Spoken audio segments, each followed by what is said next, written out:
Hello, ladies and gentlemen, and welcome back to the Ultimate Doctor Who Marathon. This is the show where I take a look at every classic Doctor Who story, plus a bunch of Big Finish audios, one episode out a day, 7 days a week. And today, on the 20th of January, 2018, we are starting the next Patrick Troughton audio, which was meant for season 6. It is one of the lost stories. It is The Queen of Time, written by Brian Hales, who last wrote The Ice Warriors, which was an excellent story, and before that he wrote The Celestial Toymaker and The Smugglers, which both were kind of bad stories. But The Queen of Time, episode 1, actually opens with an episode that overall is pretty good is a pretty good start to the story. Mainly because we have the story opening with, oddly enough, an episode that's just plain weird. As a story, as an episode, it goes weird. It's trying to set the mood for just this weird sort of environment and atmosphere that, that Hecuba, the titular Queen of Time, has trapped the TARDIS. We start with, just really everybody, the Doctor, Jamie, and Zoe being in the TARDIS, not really being concerned for anything, and then suddenly a clock starts ticking, and this woman's face appears on the scanner, smiling. Suddenly, an invitation bursts out of the scanner, inviting them to come, for dinner. That's how they get sort of trapped in the Queen of Time's domain. She has this grand chronometer, which is like, basically, it controls time. So, I don't know why she hasn't gotten the Doctor before this, but I guess that's it. You have this sort of, much like the Celestial Toymaker, everyone has to play a game, or else you'll, and if you lose, you get stuck here forever. It's sort of the same premise, which worries me. Hopefully, this one gets executed a little bit better than what was used for the the Celestial Toymaker. And we haven't had the first game yet. The big conclusion is that Jamie and Zoe have to play a game while the Doctor is essentially trying to eat dinner with Hecuba, who is just sort of serving him like gross, like rotten food. It's this weird sort of dichotomy of this beautiful woman, this woman who's the picture of elegance, but it's just sort of being extremely gross, and it's really clever. My big problem with this episode is that it takes a while to get going. It's like, we're fine. We're just gonna keep things as they are, and not really. We are not going to have things that are. We are not going to have things. We're not going to have. We're not going to have things continue like that. It's just one of those things that's like, okay, we are doing this story, and that's basically how they're gonna have everything continue. You have this starting point it's an okay starting point. Zoe is great. Jamie is also, he's acting just like Jamie, as he's sort of, I sort of got myself into this. Let's see where we go from here. And it's one of those things that I think is really, really good. The entire story has itself built up as this big, we're going to be building everything into a conclusion. And it's a big idea story. Brian Hales writes it interestingly. You have Catherine Harvey adapted it for audio, and she's an author I don't know anything about. She seems just to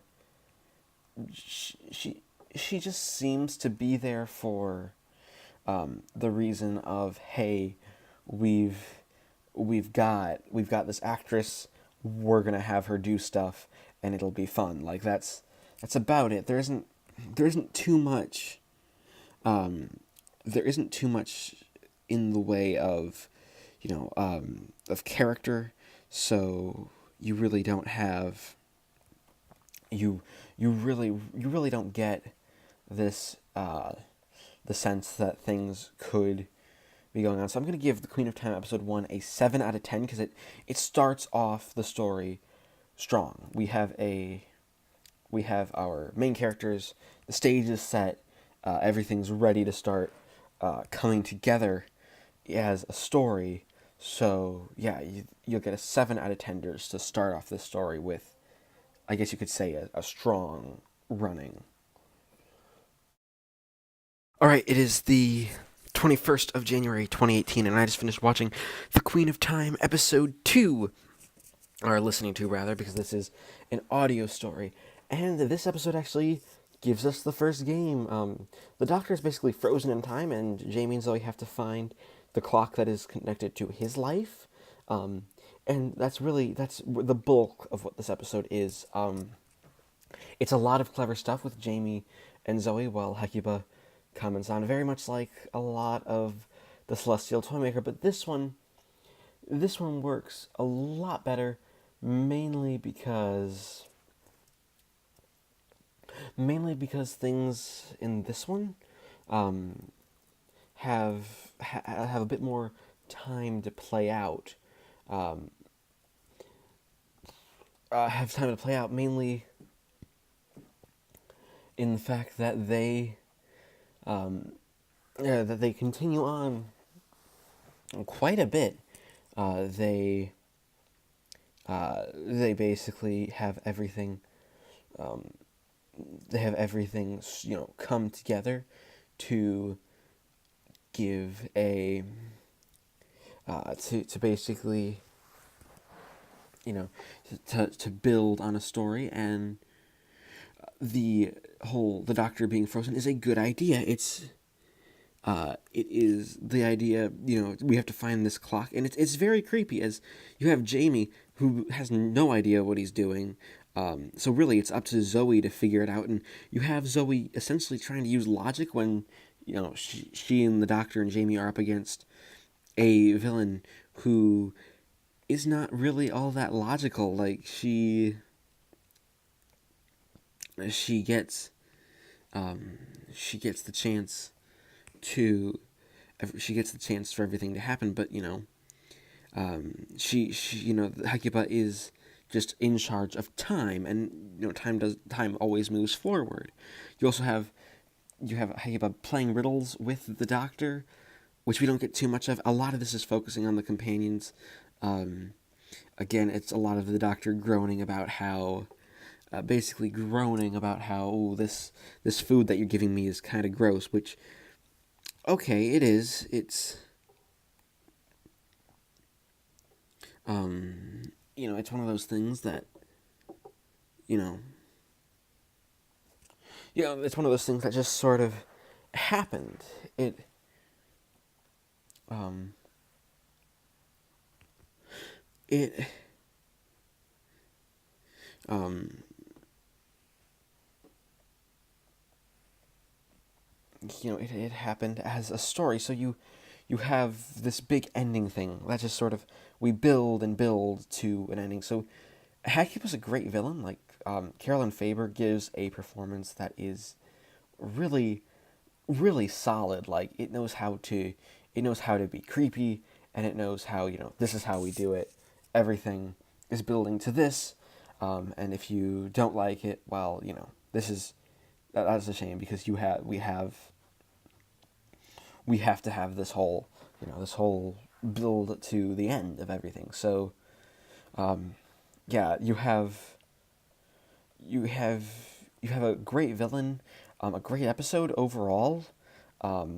It's still a bit slow going, and it's a bit too derivative of the Celestial Toymaker, but it's much better than the Celestial Toymaker, just because the characters are much more interesting than those in the Celestial Toymaker. So I will give The Queen of Time episode 2 an 8 out of 10, for just being better than the Celestial Toymaker was. All right, it is the 22nd of January 2018, and I just finished listening to episode 3 of The Queen of Time, and we are back up in quality, mainly with actually the Doctor getting in on the action, where it's really, this is a battle of wits to see who can, if the Doctor or Hecuba can beat each other in pretty much a game of war, where they essentially have to beat each other's armies, and it's a very clever way of doing things. I think Brian Hales had a really good idea here. He was on to something. The real shame is that Jamie and Zoe don't have too much to do. They just get more sort of pantomime stuff. So it's sort of this weird double-edged sword that if the Doctor has something to do, Jamie and Zoe won't have something to do in this episode. And if Jamie and Zoe have something to do, then the Doctor won't have something to do.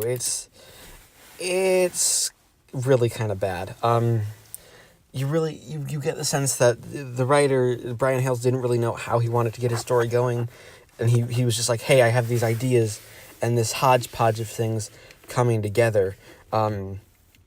Hecuba is an amazing villain. Like, she one minute she will be this calm, cool, and collected femme fatale. The next, she will just be screaming and shouting and annoyed that the Doctor is beating her, and how dare you be smarter than me, be able to outsmart me.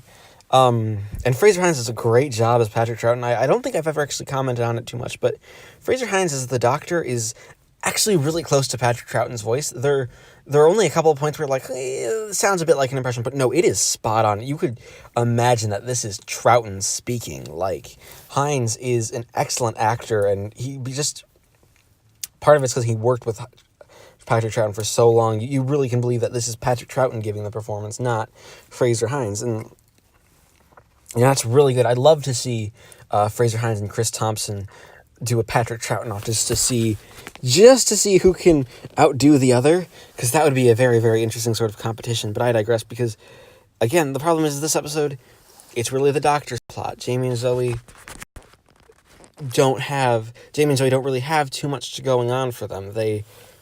They start the episode, and that's sort of all they really have. They don't get very much in the way of interesting storyline to go on. So I'm going to give The Queen of Time episode 3 an 8 out of 10, because it's better than episode 2. It's on the same quality as episode 1. It's just sort of, this story is just sort of fluctuating a little bit with things, and I can't really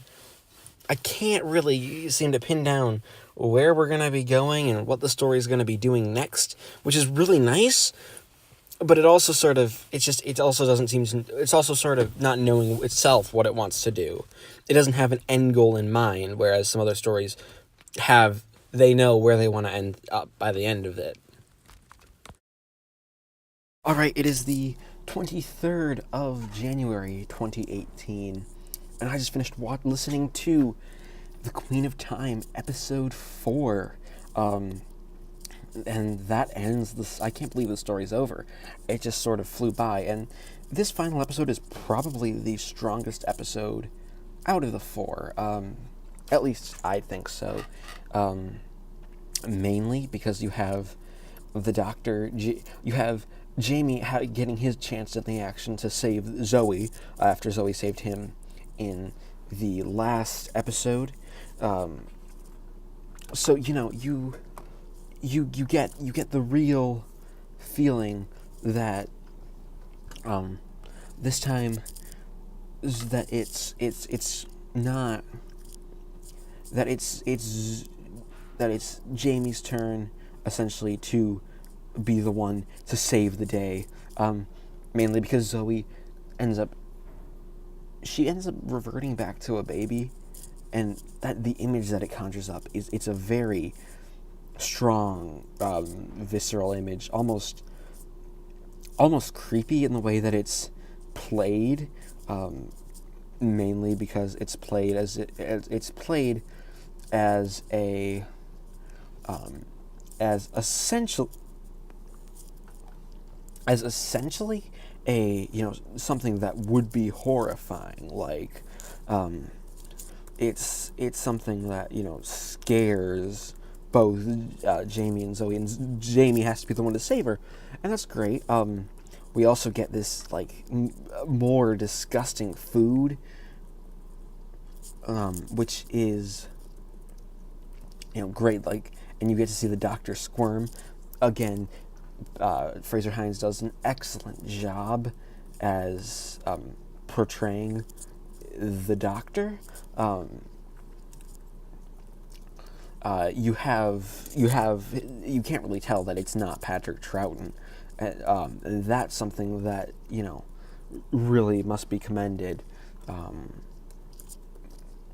Mainly because it is one of those episodes that is really, really good at that. You understand where the story's going, where we're coming from, where we're going, and why we're doing this. The big ending, the ending is really, again, more the Doctor using his wit more than anything to beat Hecuba in the end, which is that's a very good way of doing things. I really like that personally, like that, it's wit over, it's mind over matter, sort of. You don't quite get the, just the entire, that, you don't get that it's just, that it's just a story to happen. No, you get the feeling that this is mind over matter.